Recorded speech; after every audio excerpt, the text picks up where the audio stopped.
कृपा करहो दीन के दाते।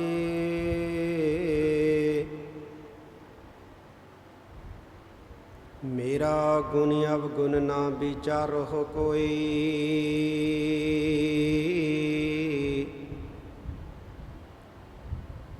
माटी का क्या धुपै स्वामी, मानस की गत एह।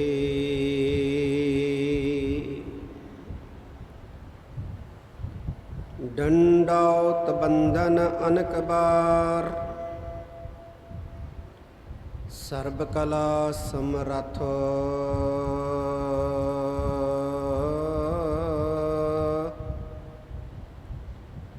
डोलन ते राखो प्रभु, नानक दे कर हथ।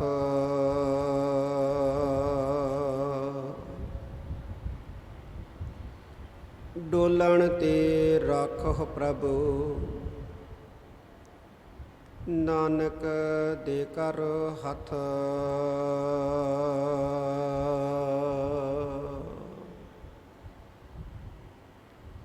जुग जुग अटल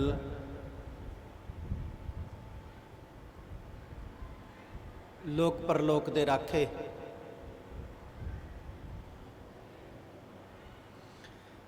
चवर छतर तखत दे मालक, दो जहान दे वाली, धन धन साहिब श्री गुरु ग्रंथ साहिब सच्चे पातशाह जी की पावन पवित्र हजूरी अंदर जुड़ बैठी गुरु रूप खालसा सत संगत जी। सब तो पहला फतेह प्रवान करो। वाहिगुरु जी का खालसा, वाहिगुरु जी की फतेह। आज आप बहुत ही महान साधु बाबा आनंद सिंह जी ते बाबा मीहा सिंह जी की याद में समर्पित सजे दीवाना दे विच हाज़रियां भर रहे हैं।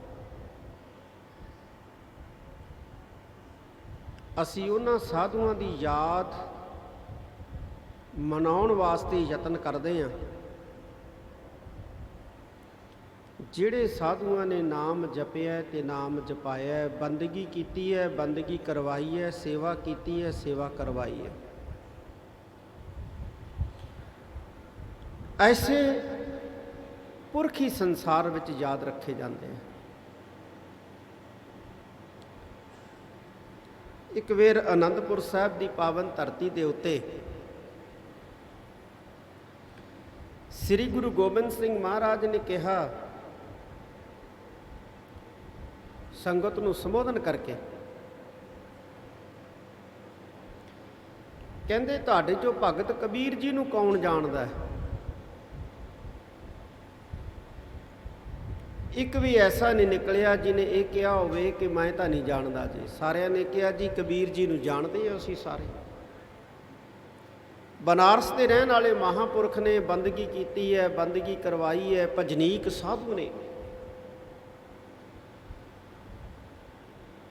दूसरा फिर महाराज ने प्रश्न पूछया संगत दे विच बैठे हुए सिखां पासों,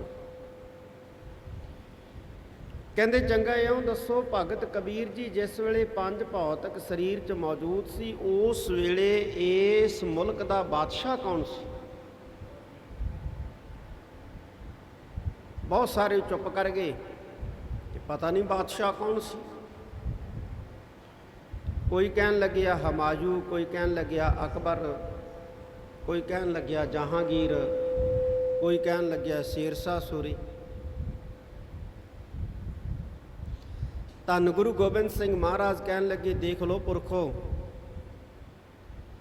जिहड़े उस वेले दे राजे सी, महाराजे सी, वो किसी नूं याद नहीं है। जिन्हां दा हुक्म चलदा सी, जिन्हां दी तूती बोलदी सी, अज वो किसी नूं याद नहीं है। ते जिन्हां नूं समाज अनगौलिया समझदा सी, जिहड़ा समाज जिहड़ा सी उस वेले दा, जिन्हां नूं बिल्कुल ही जिहड़ा सी वो समझदा सी भी इन्हां दा की है, ਉਸ ਭਗਤ ਕਬੀਰ ਜੀ ਨੂੰ ਅੱਜ ਸਾਰਾ ਸੰਸਾਰ ਜਾਣਦਾ ਹੈ, ਸਾਰੀ ਦੁਨੀਆ ਜਾਣਦੀ ਹੈ। ਫਿਰ ਮਹਾਰਾਜ ਨੇ ਕਿਹਾ, ਕਹਿੰਦੇ ਜਿਹੜੇ ਬੰਦਗੀ ਕਰਦੇ ਪੁਰਖ ਹੈ, ਭਗਤੀ ਕਰਦੇ ਪੁਰਖ ਹੈ, ਜਾਂ ਗੁਰੂ ਪਿਆਰਿਓ ਜਿਹੜੇ ਸ਼ਹੀਦ ਹੋ ਜਾਂਦੇ ਹੈ, ਉਹ ਸੰਸਾਰ ਦੇ ਅੰਦਰ ਚੇਤੇ ਰੱਖੇ ਜਾਂਦੇ ਆ, ਯਾਦ ਰੱਖੇ ਜਾਂਦੇ ਆ, ਦੂਜਾ ਕੋਈ ਚੇਤੇ ਨਹੀਂ ਰੱਖਿਆ ਜਾਂਦਾ। ਕਿਸੇ ਨੂੰ ਪੁੱਛ ਲਈਏ, ਭਾਈ ਤੇਰੇ ਪਿਤਾ ਦਾ ਨਾਂ ਕੀ ਹੈ, ਦੱਸ ਦੇਗਾ। ਦਾਦੇ ਦਾ ਨਾਂ ਕੀ ਹੈ, ਉਹ ਵੀ ਦੱਸ ਦੇਗਾ। ਪੜਦਾਦੇ ਦਾ ਨਾਂ ਕੀ ਹੈ, ਬਹੁਤ ਘੱਟ ਦੱਸਣਗੇ। ਤੇ ਪੜਦਾਦੇ ਦੇ ਗਾਂ ਪਿਤਾ ਦਾ ਨਾਂ ਕੀ ਹੈ, ਉਦੋਂ ਘੱਟ ਦੱਸਣਗੇ। ਤੇ ਜੇ ਉਹਦੇ ਵੀ ਅੱਗੇ ਪਿਤਾ ਦਾ ਨਾਂ ਪੁੱਛਿਆ ਜਾਵੇ ਤਾਂ ਕੋਈ ਟਾਮਾ ਟੱਲੇ ਦੱਸੂਗਾ। ਅੱਜ ਅਸੀਂ ਦੇਖਦੇ ਹਾਂ, ਕਈ ਵਾਰੀ ਕਿਸੇ ਦਾ ਬਜ਼ੁਰਗ ਚੜ੍ਹਾਈ ਕਰ ਜਾਂਦਾ ਹੈ ਨਾ, ਤੇ ਉਹਦਾ ਪੁੱਤਰ ਜਿਹੜਾ ਹੁੰਦਾ ਹੈ, ਫਿਰ ਆਪਣੇ ਪਿਤਾ ਦੀ ਯਾਦ ਦੇ ਵਿੱਚ ਘਰੇ ਜਿਹੜਾ ਪਾਠ ਰਖਾਉਂਦਾ ਹੈ, ਪੌਣੇ ਕੁ ਸਾਲ ਤੋਂ ਰਖਾਉਂਦਾ ਹੈ, ਪਹਿਲਾ ਅਖੰਡ ਪਾਠ ਰਖਾਉਂਦਾ ਹੈ। ਕੋਈ ਜਿਹਦਾ ਜ਼ਿਆਦਾ ਸਨੇਹ ਹੁੰਦਾ ਹੈ, ਉਹ ਦੂਜੇ ਸਾਲ ਵੀ ਰਖਾ ਲੈਂਦਾ ਹੈ। ਜਿਹਦਾ ਜ਼ਿਆਦਾ ਸਨੇਹ ਹੁੰਦਾ ਹੈ, ਉਹ ਜਿੰਨਾ ਚਿਰ ਰਹਿੰਦਾ ਹੈ, ਉਹਨਾਂ ਚਿਰ ਆਪਣੇ ਬਜ਼ੁਰਗਾਂ ਦੀ ਯਾਦ 'ਚ ਪਾਠ ਰਖਾਉਂਦਾ ਰਹਿੰਦਾ ਹੈ। ਪਰ ਜਦੋਂ ਉਹ ਚੜ੍ਹਾਈ ਕਰ ਜਾਂਦਾ ਹੈ, ਗਾਂ ਜਿਹੜੇ ਉਹਦੇ ਬੱਚੇ ਹੁੰਦੇ ਆ ਨਾ, ਉਹ ਫਿਰ ਦਾਦੇ ਦੀ ਯਾਦ 'ਚ ਨਹੀਂ ਕਰਾਉਂਦੇ, ਉਹ ਆਪਦੇ ਪਿਤਾ ਦੀ ਯਾਦ 'ਚ ਕਰਾਉਂਦੇ। ਫਿਰ ਗਾਂ ਉਹਨਾਂ ਦੇ ਜਿਹੜੇ ਜਵਾਕ ਹੁੰਦੇ ਆ, ਉਹ ਆਪਦੇ ਪਿਤਾ ਦੀ ਯਾਦ 'ਚ ਕਰਾਉਂਦੇ ਆ। ਪੜਦਾਦਾ ਜਮਾਂ ਹੀ ਭੁੱਲ ਜਾਂਦਾ ਹੈ, ਕੋਈ ਯਾਦ ਨਹੀਂ ਰੱਖਦਾ। ਆਪਦੇ ਵੀ ਪੜਦਾਦਿਆਂ ਨਕੜਦਾਦਿਆਂ ਨੂੰ ਕੋਈ ਯਾਦ ਨਹੀਂ ਰੱਖਦਾ, ਤੇ ਨਾ ਹੀ ਗੁਰੂ ਪਿਆਰਿਓ ਉਹਨਾਂ ਨੂੰ ਕੋਈ ਯਾਦ ਕਰਨ ਵਾਸਤੇ ਕੋਈ ਪਾਠ ਰਖਾਉਂਦਾ, ਕੋਈ ਦਿਨ ਮਨਾਉਂਦਾ। ਪਰ ਅਸੀਂ ਸਾਰੇ ਸ਼ਹੀਦਾਂ ਦੇ ਦਿਨ ਮਨਾਉਣੇ ਆ, ਸਾਧੂਆਂ ਦੇ ਦਿਨ ਮਨਾਉਣੇ ਆ, ਬੰਦਗੀ ਵਾਲਿਆਂ ਦੇ ਦਿਨ ਮਨਾਉਣੇ ਆ, ਸੇਵਾ ਕਰਨ ਵਾਲਿਆਂ ਦੇ ਦਿਨ ਮਨਾਉਣੇ ਆ। ਇਹ ਚੀਜ਼ਾਂ ਸਾਨੂੰ ਸਮਝਾਉਂਦੀਆਂ ਕਿ ਬੰਦਗੀ ਦਾ ਮਹਾਤਮ ਹੈ, ਭਗਤੀ ਦਾ ਮਹਾਤਮ ਹੈ, ਸੇਵਾ ਦਾ ਮਹਾਤਮ ਹੈ, ਸਿਮਰਨ ਦਾ ਮਹਾਤਮ ਹੈ। ਜ਼ਿੰਦਗੀ ਸਫਲ ਹੋਣੀ ਹੈ ਭਗਤੀ ਨਾਲ, ਬੰਦਗੀ ਨਾਲ, ਸੇਵਾ ਨਾਲ, ਸਿਮਰਨ ਦੇ ਨਾਲ। ਪੈਸੇ ਨਾਲ, ਧਨ ਦੌਲਤ ਨਾਲ, ਪਰਿਵਾਰ ਨਾਲ, ਘਰ-ਬਾਰ ਨਾਲ ਜ਼ਿੰਦਗੀ ਸਫਲ ਨਹੀਂ ਹੋਣੀ। ਜ਼ਿੰਦਗੀ ਟੱਪਣੀ ਹੈ, ਜ਼ਿੰਦਗੀ ਗੁਜ਼ਰਨੀ ਹੈ, ਤੇ ਉਹ ਹਰ ਇੱਕ ਦੀ ਗੁਜ਼ਰਨੀ ਹੈ। ਜਿਹੜਾ ਕੋਈ ਝੁੱਗੀ ਝੌਂਪੜੀ 'ਚ ਰਹਿੰਦਾ, ਉਹਦੀ ਵੀ ਗੁਜ਼ਰਨੀ ਹੈ। ਜਿਹੜਾ ਕੋਈ ਮਹਿਲ ਮਾੜੀਆਂ 'ਚ ਰਹਿੰਦਾ, ਉਹਦੀ ਵੀ ਗੁਜ਼ਰਨੀ ਹੈ। ਕੀੜੇ ਮਕੌੜਿਆਂ ਦੀ ਵੀ ਗੁਜ਼ਰਨੀ ਹੈ, ਪੰਛੀਆਂ ਦੀ ਵੀ ਗੁਜ਼ਰਨੀ ਹੈ, ਪਸ਼ੂਆਂ ਦੀ ਵੀ ਗੁਜ਼ਰਨੀ ਹੈ। ਜਿਹਨੇ ਜਨਮ ਲੈ ਲਿਆ ਨਾ, ਉਹਦੀ ਜ਼ਿੰਦਗੀ ਗੁਜ਼ਰਨੀ ਹੈ। ਕਿਸੇ ਦੀ ਔਖੀ ਗੁਜ਼ਰ ਜਾਣੀ ਹੈ, ਕਿਸੇ ਦੀ ਸੌਖੀ ਗੁਜ਼ਰ ਜਾਣੀ ਹੈ। ਪਰ ਸਫਲ ਜ਼ਿੰਦਗੀ ਉਹਦੀ ਹੋਣੀ ਹੈ ਜਿਹੜਾ ਜ਼ਿੰਦਗੀ ਦੇ ਵਿੱਚ ਇੱਕ ਕਰਤਾਰ ਦੀ ਬੰਦਗੀ ਨਾਲ ਜੁੜ ਜਾਂਦਾ ਹੈ, ਭਗਤੀ ਨਾਲ ਜੁੜ ਜਾਂਦਾ ਹੈ। ਜਿਹੜਾ ਚਿੱਤ ਦੇ ਵਿੱਚ ਪਰਮੇਸ਼ਵਰ ਨੂੰ ਧਾਰਦਾ ਹੈ, ਵਾਹਿਗੁਰੂ ਨੂੰ ਧਾਰਦਾ ਹੈ। ਧੰਨ ਗੁਰੂ ਨਾਨਕ ਸਾਹਿਬ ਮਹਾਰਾਜ ਕੋਲ ਸੰਗਤ ਆਉਂਦੀ, ਬਹੁਤ ਸਾਰੀ ਸੇਵਾ ਕਰਦੀ, ਭਜਨ ਕਰਦੀ, ਬੰਦਗੀ ਕਰਦੀ, ਜਿਹਦੇ ਤੇ ਮਹਾਰਾਜ ਬਹੁਤੇ ਖੁਸ਼ ਹੁੰਦੇ ਨਾ, ਉਹਨੂੰ ਇੱਕੋ ਹੀ ਅਸੀਸ ਦਿਆ ਕਰਦੇ ਸੀ, ਕਿਹਾ ਕਰਦੇ ਸੀ, ਜਾ ਪੁਰਖਾ ਤੇਰੇ ਕਰਤਾਰ ਚਿੱਤ ਆਵੇ। ਜਿਹਦੇ ਚਿੱਤ ਦੇ ਵਿੱਚ ਕਰਤਾਰ ਆ ਗਿਆ, ਜਿਹਦੇ ਚਿੱਤ ਦੇ ਵਿੱਚ ਪਰਮੇਸ਼ਵਰ ਆ ਗਿਆ, ਸਮਝ ਲਓ ਗੁਰੂ ਪਿਆਰਿਓ, ਉਸ ਤੋਂ ਵੱਡਾ ਜਿਹੜਾ ਹੈ ਉਹ ਮਹਾਨ ਕੋਈ ਹੋ ਨਹੀਂ ਸਕਦਾ ਹੈ। ਸਵਾਲ ਪੈਦਾ ਹੁੰਦਾ ਹੈ ਵੀ ਅਸੀਂ ਉਹਨੂੰ ਚਿੱਤ 'ਚ ਰੱਖਣਾ ਕਿਵੇਂ ਹੈ, ਯਾਦ ਕਿਵੇਂ ਕਰਨਾ ਹੈ, ਕਿਵੇਂ ਕਰ ਸਕਦੇ ਹਾਂ ਯਾਦ? ਬਿਲਕੁਲ ਉਸੇ ਤਰ੍ਹਾਂ ਜਿਵੇਂ ਅਸੀਂ ਆਪਣੇ ਆਪ ਨੂੰ ਯਾਦ ਰੱਖਦੇ, ਜਿਵੇਂ ਅਸੀਂ ਆਪਣੇ ਪਰਿਵਾਰ ਨੂੰ ਯਾਦ ਰੱਖਦੇ, ਜਿਵੇਂ ਅਸੀਂ ਆਪਣੀ ਜ਼ਮੀਨ ਜਾਇਦਾਦ ਤੇ ਘਰ ਨੂੰ ਯਾਦ ਰੱਖਦੇ। ਜਿੱਥੇ ਮਰਜ਼ੀ ਤੁਰੇ ਫਿਰੀਏ, ਲੇਕਿਨ ਘਰ ਯਾਦ ਰਹਿੰਦਾ। ਘਰ ਦੇ ਵਿੱਚ ਪਰਿਵਾਰ ਬੈਠਾ ਯਾਦ ਰਹਿੰਦਾ ਹੈ। ਇਵੇਂ ਗੁਰੂ ਪਿਆਰਿਓ, ਜਿੱਥੇ ਮਰਜ਼ੀ ਹੋਈਏ, ਪਰਮੇਸ਼ਵਰ ਯਾਦ ਰਹਿਣਾ ਚਾਹੀਦਾ, ਚੇਤੇ ਰਹਿਣਾ ਚਾਹੀਦਾ। ਕਿਸੇ ਨੂੰ ਪੁੱਛੀਏ ਜੀ, ਕਹਿੰਦੇ ਪਰਮੇਸ਼ਵਰ ਚੇਤੇ ਕਰਿਆ ਕਰੋ, ਕਹਿੰਦੇ ਜੀ ਸਮਾਂ ਹੀ ਨਹੀਂ ਲੱਗਦਾ। ਵਾਹਿਗੁਰੂ ਨੂੰ ਯਾਦ ਕਰ ਲਿਆ ਕਰੋ, ਕਹਿੰਦੇ ਵਕਤ ਹੀ ਨਹੀਂ ਲੱਗਦਾ, ਟਾਈਮ ਹੀ ਨਹੀਂ ਲੱਗਦਾ, ਰੁਝੇਵੇਂ ਬਹੁਤ ਨੇ। ਹੁਣ ਜਿਹੜੀ ਮਾਂ ਦਾ ਪੁੱਤ ਗੁਰੂ ਪਿਆਰਿਓ ਪਰਦੇਸ 'ਚ ਰਹਿੰਦਾ ਹੈ, ਉਸ ਮਾਂ ਨੂੰ ਆਪਣੇ ਪੁੱਤ ਨੂੰ ਯਾਦ ਕਰਨ ਵਾਸਤੇ ਕਿਤੇ ਵਕਤ ਕੱਢਣ ਦੀ ਲੋੜ ਪੈਂਦੀ। ਉਹ ਕਦੇ ਸੁਣਿਆ ਕਿਸੇ ਮਾਂ ਨੂੰ ਇਹ ਕਹਿੰਦਿਆਂ ਕਿ ਮੈਂ ਛੇਤੀ ਛੇਤੀ ਕੰਮ ਨਿਬੇੜ ਲਾਂ, ਮੈਂ ਵਿਹਲੀ ਹੋ ਜਾਂ, ਫਿਰ ਮੈਂ ਆਪਣੇ ਪੁੱਤ ਨੂੰ ਯਾਦ ਕਰਨਾ? ਬਹੁਤ ਦੂਰ ਬੈਠਾ ਹੈ, ਪ੍ਰਦੇਸ਼ ਦੇ ਵਿੱਚ ਬੈਠਾ ਹੈ, ਕੈਨੇਡਾ ਬੈਠਾ ਹੈ, ਅਮਰੀਕਾ ਬੈਠਾ ਹੈ, ਆਸਟ੍ਰੇਲੀਆ ਬੈਠਾ ਹੈ, ਮੈਂ ਜਲਦੀ ਜਲਦੀ ਕੰਮ ਨਿਬੇੜ ਲਾਂ, ਫਿਰ ਉਹਨੂੰ ਯਾਦ ਕਰਨਾ। ਕਦੇ ਸੁਣਿਆ ਗੁਰੂ ਪਿਆਰਿਓ ਕਿਸੇ ਮਾਂ ਨੂੰ ਇਹ ਲਫ਼ਜ਼ ਕਹਿੰਦੇ ਆ? ਉਹ ਉੱਠਦੀ ਵੀ ਆਪਣੇ ਪੁੱਤ ਨੂੰ ਯਾਦ ਕਰਦੀ ਹੈ, ਬੈਠਦੀ ਵੀ ਆਪਣੇ ਪੁੱਤ ਨੂੰ ਯਾਦ ਕਰਦੀ ਹੈ, ਕੰਮਕਾਰ ਕਰਦੀ ਵੀ ਆਪਣੇ ਪੁੱਤ ਨੂੰ ਯਾਦ ਕਰਦੀ ਹੈ, ਇੱਥੋਂ ਤੱਕ ਕਈ ਵਾਰੀ ਸੁੱਤੀ ਪਈ ਵੀ ਆਪਣੇ ਪੁੱਤ ਨੂੰ ਯਾਦ ਕਰਦੀ ਹੈ। ਬਸ ਪਿਆਰ ਹੋਣਾ ਚਾਹੀਦਾ ਪੁੱਤ ਦਾ ਮਾਂ ਦੇ ਅੰਦਰ, ਜਿਹੜਾ ਕਿ ਅਕਸਰ ਹੁੰਦਾ। ਜਿਵੇਂ ਗੁਰੂ ਪਿਆਰਿਓ ਮਾਂ ਆਪਣੇ ਪੁੱਤ ਨੂੰ ਯਾਦ ਕਰਦੀ ਹੈ ਨਾ, ਮਹਾਰਾਜ ਕਹਿੰਦੇ ਐਵੇਂ ਅਸੀਂ ਹਰ ਦਮ ਉਸ ਵਾਹਿਗੁਰੂ ਨੂੰ ਚੇਤੇ ਰੱਖਣਾ ਹੈ, ਪਰਮੇਸ਼ਵਰ ਨੂੰ ਚੇਤੇ ਰੱਖਣਾ। ਵਾਹਿਗੁਰੂ ਚੇਤੇ ਹੈ ਤੇ ਫਿਰ ਸਭ ਕੁਝ ਹੈ ਗੁਰੂ ਪਿਆਰਿਓ। ਜੇ ਵਾਹਿਗੁਰੂ ਚੇਤੇ ਨਹੀਂ ਹੈ ਫਿਰ ਕੁਝ ਵੀ ਨਹੀਂ ਹੈ।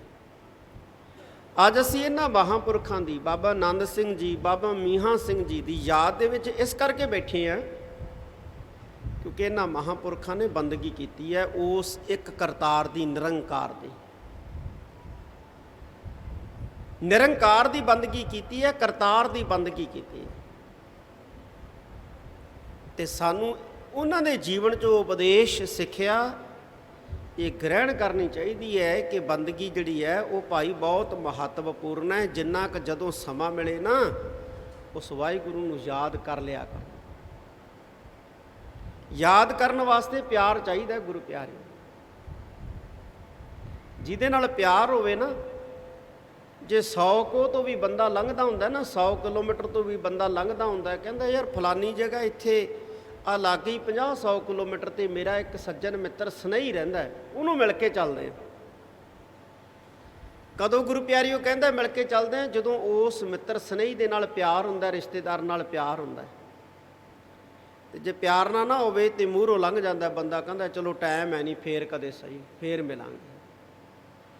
ਐਵੇਂ ਗੁਰੂ ਪਿਆਰਿਓ ਵਾਹਿਗੁਰੂ ਯਾਦ ਉਦੋਂ ਆਉਂਦਾ ਜਦੋਂ ਬੰਦਾ ਵਾਹਿਗੁਰੂ ਨੂੰ ਪਿਆਰ ਕਰਦਾ। ਜੇ ਅਸੀਂ ਚਾਹੁੰਦੇ ਹਾਂ ਨਾ ਗੁਰੂ ਪਿਆਰਿਓ ਸਮਾਜ ਸੰਸਾਰ ਸਾਡੇ ਨਾਲ ਸਨੇਹ ਰੱਖੇ ਤੇ ਸਾਨੂੰ ਵਾਹਿਗੁਰੂ ਨਾਲ ਸਨੇਹ ਕਰਨਾ ਚਾਹੀਦਾ। ਬਸ ਇਹੋ ਹੀ ਇਹਨਾਂ ਮਹਾਂਪੁਰਖਾਂ ਦਾ ਜਿਹੜਾ ਜੀਵਨ ਹੈ ਉਹ ਸਾਨੂੰ ਸਿੱਖਿਆ ਦਿੰਦਾ ਹੈ। ਬਹੁਤ ਹੀ ਸਤਿਕਾਰਯੋਗ ਮੇਰੀ ਪੀਰੀ ਜੱਥਾ ਬੀਬੀਆਂ ਦਾ, ਉਹਨੇ ਆਪ ਜੀ ਨੂੰ ਇਲਾਹੀ ਬਾਣੀ ਦੇ ਕੀਰਤਨ ਦੁਆਰਾ ਨਿਹਾਲ ਕਰਨਾ ਹੈ। ਮੈਂ ਆਪ ਸਾਰੀ ਸੰਗਤ ਦਾ ਜਿੱਥੇ ਧੰਨਵਾਦ ਕਰਦਾ ਉੱਥੇ ਮਹਾਂਪੁਰਖ ਬਾਬਾ ਸਾਧੂ ਸਿੰਘ ਜੀ, ਬਾਬਾ ਗੁਰਦੀਪ ਸਿੰਘ ਜੀ, ਇਹਨਾਂ ਦਾ ਵੀ ਧੰਨਵਾਦ ਹੈ। ਆਪ ਜੀ ਦੇ ਦਰਸ਼ਨ ਕਰਨ ਦੇ ਲਈ ਸੁਭਾਗ ਸਮਾਂ ਜਿਹੜਾ ਇਹਨਾਂ ਦੀ ਬਦੌਲਤ ਮਿਲਿਆ। ਆਖਰ ਦੇ ਵਿੱਚ ਮੈਂ ਇਹੋ ਹੀ ਫੇਰ ਕਹਾਂਗਾ ਕਿ ਭਾਈ ਜਿੰਨੇ ਮਰਜ਼ੀ ਰੁਝੇਵੇਂ, ਜਿੰਨੇ ਮਰਜ਼ੀ ਹੋਣ, ਲੇਕਿਨ ਕੁਝ ਸਮਾਂ ਜਿਹੜਾ ਹੈ ਵਾਹਿਗੁਰੂ ਨੂੰ ਯਾਦ ਕਰਨ ਵਾਸਤੇ ਜ਼ਰੂਰ ਕੱਢਿਆ ਕਰੋ। ਅਤੇ ਵਾਹਿਗੁਰੂ ਨੂੰ ਯਾਦ ਕਰਨ ਲਈ ਕਰਨਾ ਕੀ ਹੈ? ਬਾਣੀ ਪੜ੍ਹਨੀ ਹੈ। ਬਾਣੀ ਪੜ੍ਹਨੀ ਹੈ, ਨਿਤਨੇਮ ਕਰਨਾ ਹੈ, ਭਜਨ ਕਰਨਾ ਹੈ, ਬਾਣੀ ਪੜ੍ਹਨੀ ਹੈ, ਵਾਹਿਗੁਰੂ ਵਾਹਿਗੁਰੂ ਕਰਨਾ ਹੈ। ਇਹਦੇ ਲਈ ਵਕਤ ਕੱਢਿਆ ਕਰੋ। ਠੰਡ ਵਰਤ ਜਾਏਗੀ, ਸ਼ਾਂਤੀ ਵਰਤ ਜਾਏਗੀ, ਚੈਨ ਮਿਲ ਜਾਏਗਾ, ਸੁੱਖ ਮਿਲ ਜਾਏਗਾ, ਕਈ ਸਮੱਸਿਆਵਾਂ ਦੂਰ ਹੋ ਜਾਣਗੀਆਂ। ਇਸ ਲਈ ਸਭ ਤੋਂ ਜ਼ਰੂਰੀ ਵਾਹਿਗੁਰੂ ਦਾ ਨਾਮ ਹੈ, ਸਭ ਤੋਂ ਉੱਤਮ ਕਰਤਾਰ ਦਾ ਨਾਮ ਹੈ। ਸੋ ਇਹਨੇ ਸ਼ਬਦ ਪ੍ਰਵਾਨ ਕਰਨੇ। ਇੱਕ ਵਾਰੀ ਫੇਰ ਫਤਿਹ ਦੀ ਸਾਂਝ ਪਾਓ। ਵਾਹਿਗੁਰੂ ਜੀ ਕਾ ਖਾਲਸਾ, ਵਾਹਿਗੁਰੂ ਜੀ ਕੀ ਫਤਿਹ। ਵਾਹਿਗੁਰੂ ਜੀ ਕਾ ਖਾਲਸਾ, ਵਾਹਿਗੁਰੂ ਜੀ ਕੀ ਫਤਿਹ। ਇਹ ਸਨ ਬਹੁਤ ਹੀ ਸਤਿਕਾਰਯੋਗ ਗਿਆਨੀ ਹਰਪ੍ਰੀਤ ਸਿੰਘ ਜੀ, ਜਥੇਦਾਰ ਸ਼੍ਰੀ ਅਕਾਲ ਤਖਤ ਸਾਹਿਬ, ਜਿਨ੍ਹਾਂ ਨੇ ਹਾਜ਼ਰੀਆਂ ਭਰੀਆਂ ਨੇ। ਮੇਰੇ ਪਿਆਰੇ ਬਾਬਾ ਜੀ ਵੱਲੋਂ ਇਹਨਾਂ ਦਾ ਬਹੁਤ ਬਹੁਤ ਧੰਨਵਾਦ ਹੈ। ਨਾਲ ਹੀ ਬਾਬਾ ਜੀ ਵੱਲੋਂ ਤੇ ਸੰਗਤ ਵੱਲੋਂ ਜਥੇਦਾਰ ਸਾਹਿਬ ਨੂੰ ਬੇਨਤੀ ਹੈ ਕਿ ਜਿਹੜੇ ਸਮਾਗਮ ਚੱਲ ਰਹੇ ਨੇ ਇਹਨਾਂ ਦੀ ਸਮਾਪਤੀ 23 ਅਗਸਤ 7 ਭਾਦੋਂ ਦੀ ਹੈ। ਉਸ ਦਿਨ ਵੀ ਸੰਤ ਸਮਾਗਮ 2-3 ਦਿਨ ਸਜਦਾ ਹੁੰਦਾ ਹੈ। ਆਪ ਜੀ ਜ਼ਰੂਰ ਕਿਰਪਾ ਕਰਿਓ 23 ਅਗਸਤ 7 ਭਾਦੋਂ ਨੂੰ ਵੀ, ਕਿਉਂਕਿ ਉਦੋਂ ਵੱਡੇ ਸਮਾਗਮ ਹੁੰਦੇ ਨੇ। ਸੰਗਤਾਂ ਹੋਰ ਦੂਰ ਦਰਾਡੇ ਦੀਆਂ ਦਰਸ਼ਨ ਕਰ ਲੈਂਦੀਆਂ ਨੇ। ਕੋਈ ਗੁਰੂ ਦਾ ਬਚਨ ਪੱਲੇ ਬੰਨ੍ਹਿਆ ਜਾਵੇਗਾ ਸਾਡੇ ਵੀ। ਮੇਰੇ ਪਿਆਰੇ ਬਾਬਾ ਜੀ ਵੱਲੋਂ ਬਹੁਤ ਬਹੁਤ ਧੰਨਵਾਦ। ਹੁਣ ਮੈਂ ਸਿੰਘ ਸਾਹਿਬ ਨੂੰ ਬੇਨਤੀ ਕਰਾਂਗਾ ਕਿ ਉਹ ਗੁਰੂ ਘਰ ਦੀ ਬਖਸ਼ਿਸ਼ ਬਾਬਾ ਜੀ ਦੇ ਕੋਲੋਂ ਲੈਣ ਦੀ ਕਿਰਪਾ ਕਰਨ ਜੀ। ਸਾਰੀ ਸੰਗਤ ਨੇ ਭਾਈ ਪਿਆਰ ਨਾਲ ਸੱਜ ਕੇ ਹੁਣ ਮੀਰੀ ਪੀਰੀ ਜੱਥੇ ਦਾ ਸਮਾਂ ਹੈ, ਉਹਨਾਂ ਦਾ ਸਮਾਂ 1 ਵਜੇ ਤੱਕ ਹੈ। ਇਹਨਾਂ ਨੇ ਸਮਾਪਤੀ ਕਰਨੀ ਹੈ ਆਨੰਦ ਸਾਹਿਬ ਪੜ੍ਹ ਕੇ। ਸਾਰੀ ਸੰਗਤ ਪਿਆਰ ਦੇ ਨਾਲ ਬਹਿ ਕੇ ਸਰਵਣ ਕਰੋ। ਸਿੰਘ ਸਾਹਿਬ ਗੁਰੂ ਘਰ ਦੀ ਬਖਸ਼ਿਸ਼ ਮਹਾਂਪੁਰਖਾਂ ਕੋਲੋਂ ਲੈਣਗੇ ਜੀ।